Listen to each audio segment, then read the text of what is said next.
అరే రే రామకృష్ణుల కన్న దేశం వేద ఘోషల విన్న దేశం, రామకృష్ణుల కన్న దేశం వేద ఘోషల విన్న దేశం, పూజ గాంధీజీని కన్నది, బుద్ధదేవుని బోధ విన్నది, బుద్ధదేవుని బోధ విన్నది.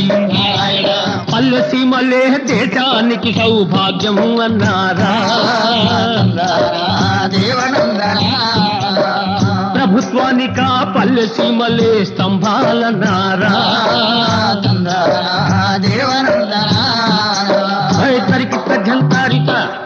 అలాంటి పల్లె బ్రతుకులు ఎలా ఉన్నాయి? ఎంత పోతే మంచానికి అండి కంతలేనన్నట్టుగా ఉన్నాయి.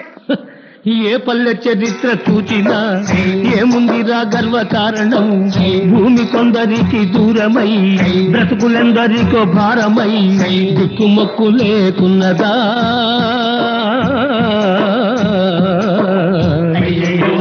దిక్కులు చూస్తూ ఉన్నదా. తమ్ముడా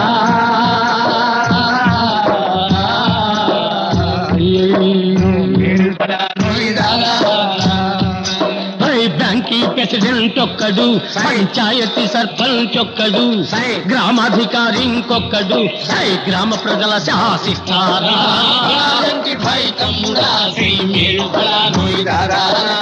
ఏ ఒక్క కడుపు కాలినా, ఏ ఒక్క మనసు ఏడ్చినా అది నీ జాతికి కీడురా.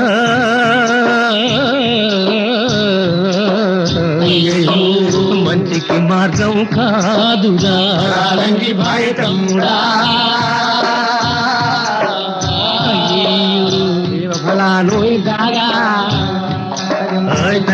జంతారిత మంచి మంచి అంటావు, ఎక్కడుందరా మంచి?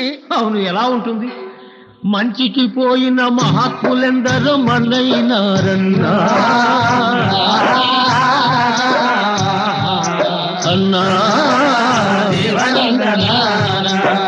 10 సూత్రములు పల్కిన క్రీస్తు సిలువకెక్కి మొన్న అన్నా.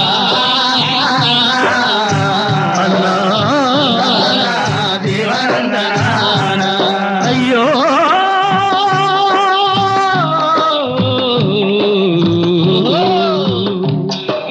శాంతి అహింసల చాటిన గాంధీని చంపిది గద నిన్న.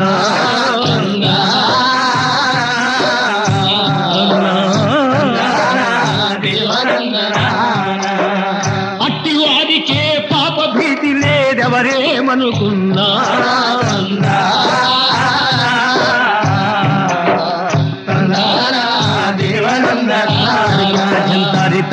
అయితే ఇక మన దారి గోదావరేనా? కాదు, గ్రామమంతా కట్టుకట్టి గట్టిగా ముందడుగు పెట్టి, గ్రామమంతా కట్టుకట్టి గట్టిగా ముందడుగు, గ్రామమంతా కట్టుకట్టి గట్టిగా ముందడుగు పెట్టి, గ్రామమంతా కట్టుకట్టి గట్టిగా ముందడుగు పెట్టి అక్రమాలకు ఎదురు నిలిచారా, విక్రమించి గదిమి పలికారా, విక్రమించి గదిమి పలికారా. నిజం తెలిసిన ప్రజల మధ్య మనలేవికపోరా.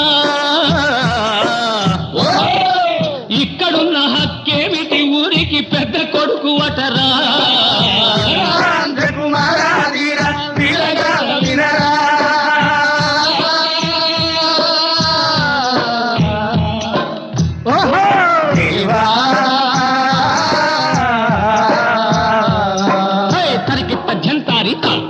రండి వీర యువకులంతా కళ్ళు తెరవండి, ప్రతి ఒక్కడు మన జాతి సంస్కృతిని ప్రతిబింబించాలి.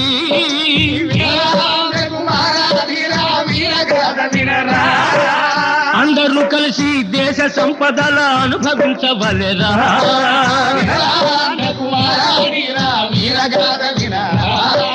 కలిగినత్వం దేశానికి గణ్యముఖ యువతరం వెలిగించుడు జ్యోతి.